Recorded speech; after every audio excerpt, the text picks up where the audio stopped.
ধর্মের নাম করে বাদ দিন, ধর্মের চ্যাপ্টারটায় পরে আসছি, কিন্তু আমাকে বলুন তো এই মোদি সরকার আসার পর আপনাকে আমাকে দিলটা কি?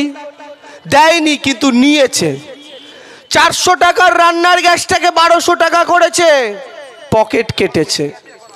17 টাকার কেরোসিন তেলটাকে 100 টাকা করেছে, পকেট কেটেছে। 40 টাকার সর্ষের তেলটাকে 150 টাকা করেছে, পকেট কেটেছে। দুধের দাম বাড়িয়েছে, পাউরুটির দাম বাড়িয়েছে, সুগারের ওষুধ থেকে থাইরয়েডের ওষুধ দাম বাড়িয়েছে। কেরোসিনের দাম, পেট্রোলের দাম, ডিজেলের দাম, গ্যাসের দাম তো বাড়িয়েইছে। তার সাথে মোদিজি আসার পর এমন একটা ম্যাজিক করেছে, প্রত্যেক বছর শীতকাল যখনই আসে একবার করে পেঁয়াজের দাম 200 টাকা কিলো হয় 2 মাসের জন্য। মনে আছে?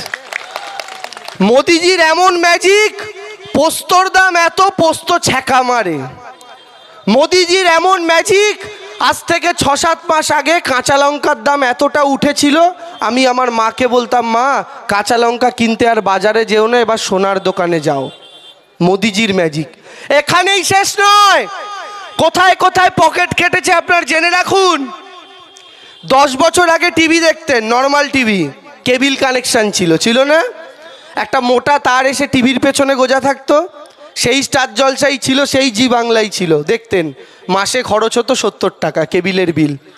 তারপরে মোদিজি একটা নতুন নাটক নিয়ে এলেন, নাটকটার নাম হচ্ছে সেট টপ বক্স।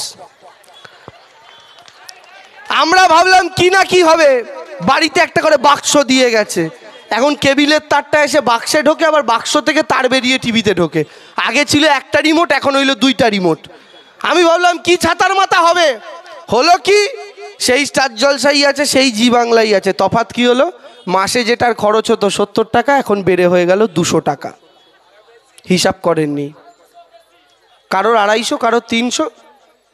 বিভিন্ন চ্যানেল ঢুকিয়ে দেয়, ঢুকিয়ে চার্জ কেটে নেয়। উড়িয়া চ্যানেল, তামিল চ্যানেল দেখি না জীবনে। এখানেই শেষ নয়, মোবাইল ফোন 70 টাকা খরচে মাস চলে যেত, এখন 200 টাকা রিচার্জেও মাস যায় না, 250 লাগে, 300 লাগে কারোর। এখানেই শেষ নয়, আরো পকেট কেটেছে। কিন্তু মোদিজির পকেট কাটা হচ্ছে ম্যালেরিয়ার মশার মতো, পিঠের ওপরে বসবে, টুক করে রক্ত খেয়ে উড়ে চলে যাবে, আপনি খুঁজবেন কোথায় গেল মশা। কিভাবে পকেট কেটেছে?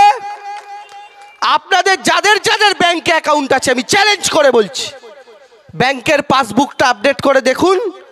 রোজ কোনোদিন ব্যাংক আপনার অ্যাকাউন্ট থেকে 20 টাকা কেটে নেয়, কখনো 70 টাকা কেটে নেয়, কখনো 60 টাকা কেটে নেয়, কখনো 50 টাকা কেটে নেয়। আপনি পাসবুকটা খুলে দেখুন, আমার কথা বিশ্বাস করতে হবে না। আপনি ব্যাংকে গিয়ে জিজ্ঞেস করবেন, দাদা কেন কাটলেন টাকাটা? বলবে এই চার্জ, ওই চার্জ, ছাতার মাথা চার্জ, হাতির মাথা চার্জ, ছাগলের মাথা চার্জ, বিভিন্ন চার্জের নাম আপনাকে বলবে। কেন কাটে জানেন এই টাকাগুলো? কারণ মোদিজির বন্ধুরা ব্যাংক থেকে টাকা তুলে লোন নিয়েছিল, কিন্তু লোন নেওয়ার পর টাকা ফেরত দিতে পারেনি। মোদিজি ওদেরকে বলেছে একটা কাজ কর, প্লেনের টিকিট কেটে দিচ্ছি, বিদেশে চলে যা। ওই বিদেশে চলে যাওয়া বন্ধুদের নাম আপনারা অনেকেই শুনেছেন বহুবার, মেহুল চোকসি, নীরব মোদি, ললিত মোদি। এরাই যে ব্যাংকের টাকা নিয়ে বিদেশে পালিয়ে গেল। মোদিজির কি লাভ হলো? 2টো লাভ। এক হচ্ছে নিজের বন্ধুকে টাকা পাওয়ালো, আর দ্বিতীয় লাভ কি, ধরুন 10,000 কোটি ঋণ নিয়েছে, ঋণ নিয়ে বিদেশে পালিয়ে গেছে। মোদিজি বলল একটা শর্তেই তোকে আমি ধরে আনবো না বিদেশ থেকে। ওরা বলল কি শর্ত?